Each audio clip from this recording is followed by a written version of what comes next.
बात बना है, दिन दुगनी रात चौगनी तरक्की हो सरकार।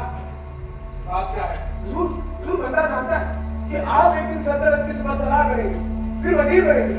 जनाब आपके नाम का डंका हिंदुस्तान की सरहदों के पार काबुल, कंदहार और फारस तक बनेगा मालिक। क्या चाहते हो?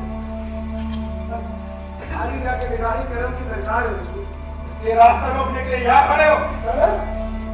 खत्म माफ हो हुजूर, मैं क्या न करता, फिर आपके हाथ में मेरी जन्नत चाहते थे। लेकिन जनाब एक मौका मालिक, एक मौका अपनी खिदमत का दे दें। ऐसे खिदमत अपनी चाकरी में रखने मालिक, प्यादा बना ले, सिपाही बना ले, फिर देखिए मालिक मेरी वफादारी के जौहर। जनाब आपके लिए मालिक, सिर्फ आपके लिए ही इस जान निछावर करके उस रूह को सुकून हासिल हो कर सकता है। सिपाही बनना चाहते हो? हाँ तलवार चलाना जानते हो? हाँ हाँ मालिक, अरे तलवार चलाना तो हमारा खानदानी पेशा है। हाँ, मेरे दादा के नगर दादा शहंशाह बाबा की फौज में उन्होंने इब्राहिम लोधी की फौज में खलबली मचा दी थी सरकार। तुम अपने बारे में बताओ। नाना हाँ, मेरे नाना के नगर दादा सुना करते थे। उन्हें लोग आफ्ताब कहते थे। उनकी तलवार की धार से निकला लहू का दरिया पेशावर से कटक लाहौर मुल्तान होता हुआ दिल्ली तक पहुंचा। अरे उनकी तलवार की चमक से जनाब लोगों के तीर चले आ गए थे। अरे तुम बातें बहुत करते हो।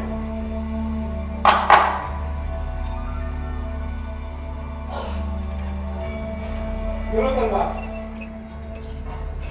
हो जाए तो हाथ।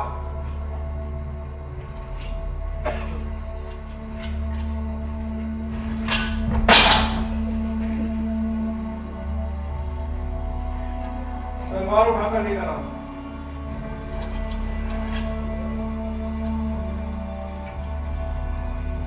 तुम बातों के बहादुर हो, मीठी जबान से जंग फतेह नहीं होती।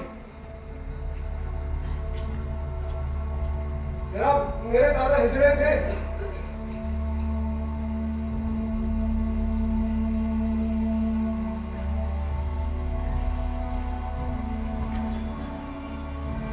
तुम्हारे दादा हिजड़े थे?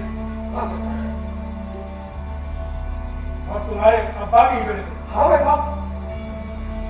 तुम हिजड़े की औलाद हो? हाँ सरकार।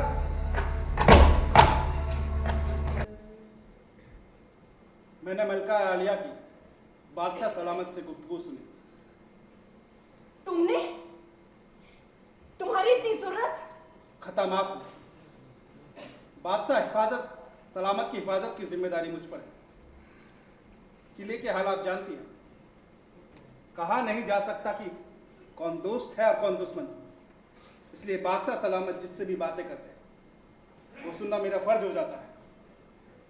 तो कहना क्या चाहते हो तुम?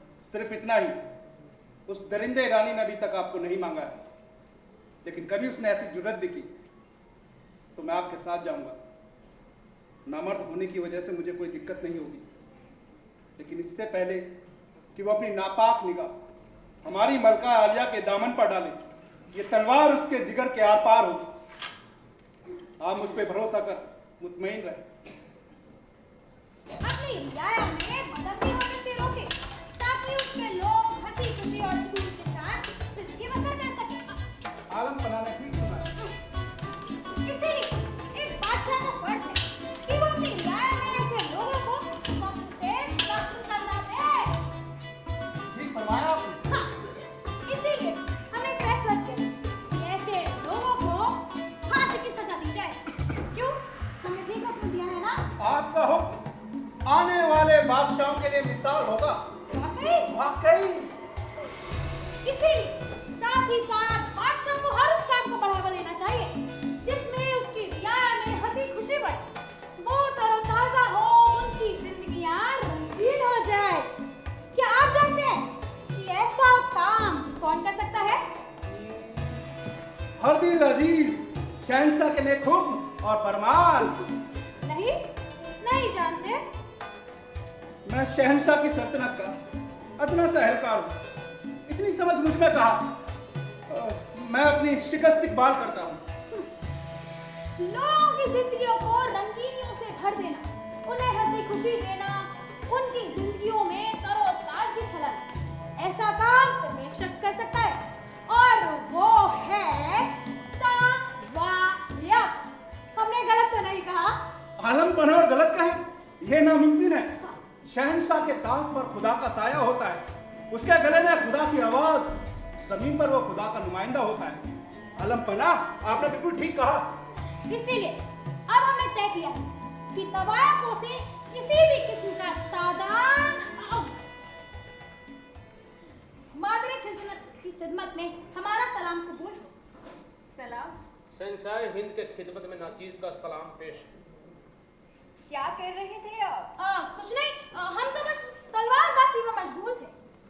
आपको दिखाएं? हाँ जरूर। ठीक है, देखिए। हाँ, 1 2 3 4 और अरे रुको, मैं आया। कहाँ भागते हो? मैं छोड़ूंगा नहीं। अभी रुखसत बच्चा की है। दरकार है मादरे सर।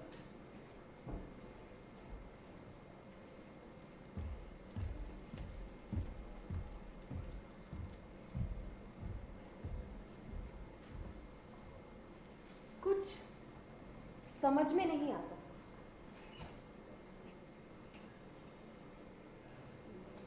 ये हमारे साथ है या हमारे दुश्मनों के साथ? सब अपने अपने साथ है। जब जिसका जिसके साथ काम पड़ता है वो उसके साथ हो जाता है। ये सब के सब मतलब ये है, किसी पर भी एकदम यकीन नहीं किया जा सकता। तुम गलत कहते हो।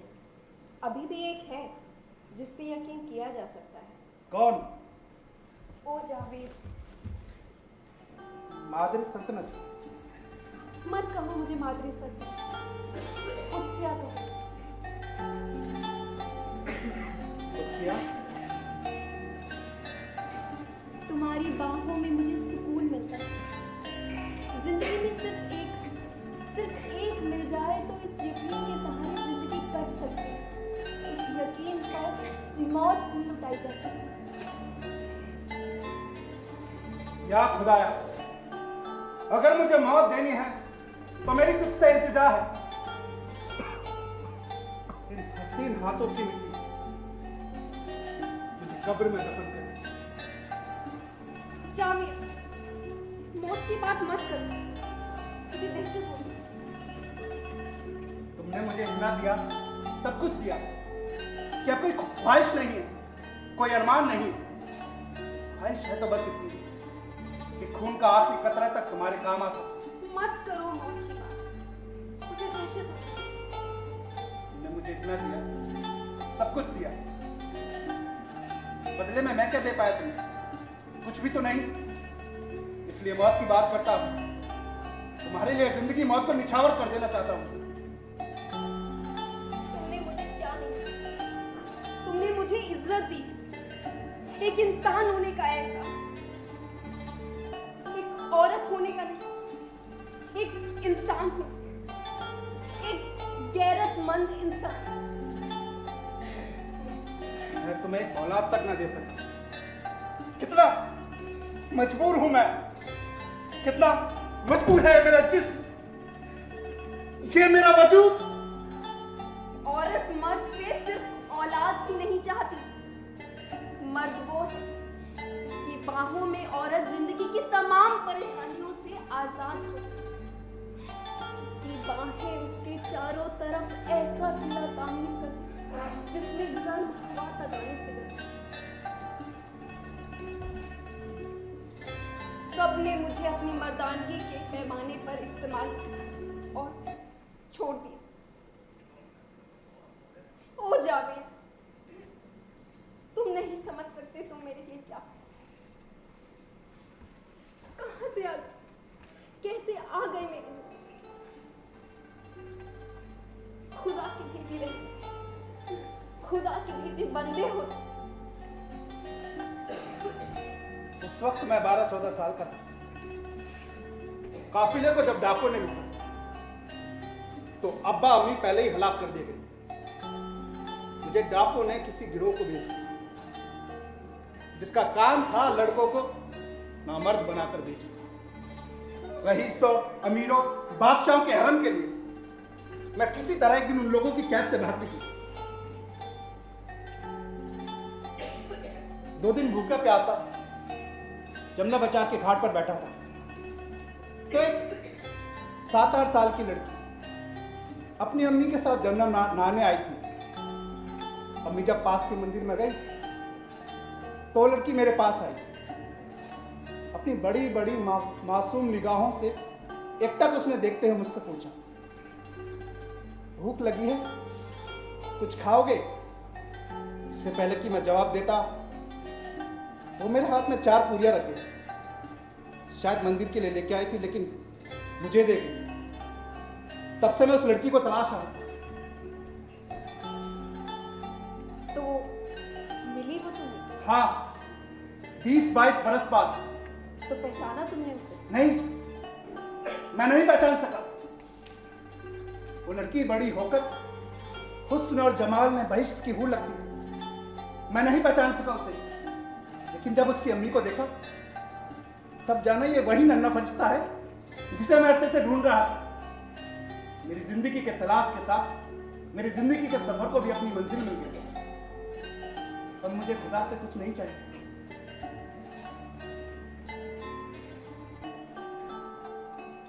कौन है वो?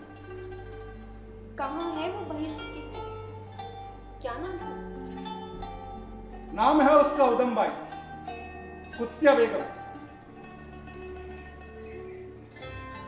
आज भी इस चेहरे में मासूम लड़की की बड़ी बड़ी आंखें देख सकता हूं। वो जागे, तुमने मुझे पहले क्यों नहीं बताया?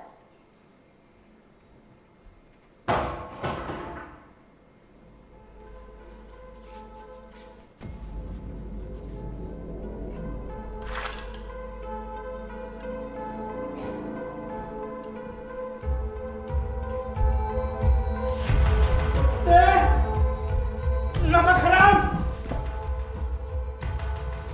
ये जासूस लगता है। इससे पूछो, इसे यहाँ पर किसने भेजा? हरामजादे, बता किसके लिए जासूसी कर रहा था? किसी के लिए नहीं माए बाप, किसी के लिए नहीं। ठीक ठीक बोल, नहीं तो तलवार तेरे सीने के आर पार होगी। रहम सरकार, रहम जनाब, मेरे बीवी बच्चे यतीम हो जाएंगे। रहम माए बाप, रहम मादर सल्तनत रहम। भिखारी की झोली में रहम की भीख डाल दे, गुनाहों के लिए माफ कर। एक मौका और दे दे, मैं अपने गालों पे तमाचे लगाता हूँ, आगे से ऐसा गुनाह नहीं होगा। रहम मादर सल्तनत। ठीक है, हमने तुम्हें माफ किया। शुक्रिया। पर ये बताओ, तुमको यहाँ किसने भेजा? मेरे सर की कसम, किसी ने नहीं। तो तुम हमारी बातें छुप के क्यों सुन रहे थे? नहीं, मैं कहाँ सुन रहा था? मादर सल्तनत, मैं तो सुन ही नहीं सकता, बहरा हूं मैं, सुन नहीं पाता। मादर सल्तनत रहम। सुना आपने? ये सुन ही नहीं पाता। हाँ, ये बहरा है। हाँ। अब अपने बहरे कानों से सुन। मैं जानना चाहता हूं तुम किसके आदमी हो, किसके लिए जासूसी कर रहे थे। सफदरजंग के लिए, निजामुल मुल्क के लिए, या किसी और के लिए? मैं 10 तक गिनता हूं। अगर तुमने इसके बीच उसका नाम बता दिया तो तुम जिंदा रहोगे, नहीं तो 10 आते ये तलवार तुम्हारे सीने के आर पार होगी। 1 रहम सरकार, 2 रहम भाई बाप, मैं मरना नहीं चाह रहा हूँ। 3 मैं मरना नहीं चाह रही जनाब। 4 मादर सल्तनत रहम, आप कुछ करिए जनाब, आपकी कदम पहुंचे देता हूँ, आगे से ऐसे गुनाह नहीं होगा। एक कदम पहुंचे देता हूँ जनाब, एक मौका। 9 10 निजामुल मुल्क के आदमी ने मुझे नौकरी दी थी, नात की नबी बनाओ, मुझे माफ फरमाए। निजामुल मुल्क? हाँ, ये हरकत निजामुल मुल्क की? हाँ, मैं बेगुनाह। अब हमें उससे और होशियार रहने की जरूरत है। हाँ मादर सल्तनत, मैं बेगुनाह, मुझे माफ फरमाए। अरे मैं कोई सिपाही नहीं, चंद सिक्कों के लालच में सिपाही की नौकरी कर ली, वरना ना मैं सिपाही, ना मेरा बाप सिपाही, ना मेरे दादा सिपाही, मैं तो मामूली डिंडोरची था जनाब। डिंडोरची? हाँ। मादर सल्तनत मैं इसे जानता हूँ। बहुत पहले मेरे पास एक डिंडोरची आया। हाँ जनाब, वो मैं ही था। सिपाही की नौकरी मांगता। हाँ मेरे बाप। हाँ मुझे याद है। वो डिंडोरती हिजड़ा? मैं हिजड़ा हूँ। उसका बाप भी हिजड़ा था? हाँ मेरे बाप भी हिजड़ा था जनाब। तुम हिजड़े की औलाद हो? हाँ मेरे बाप। सिपाहियों, गिरफ्तार कर लो इसे। ने अपने रहनुमा का नाम बताकर अपनी जान की सलामती हासिल कर ली, इसलिए डिंडोच तुम जिंदा रहो, लेकिन एक हिजड़े की औलाद जड़ा बनकर ही जिंदा रहेगा। ले जाओ इसे, ये तब तक हिरासत में रहेगा जब तक जर्रा इसे मुकम्मल जड़ा ना बना दे।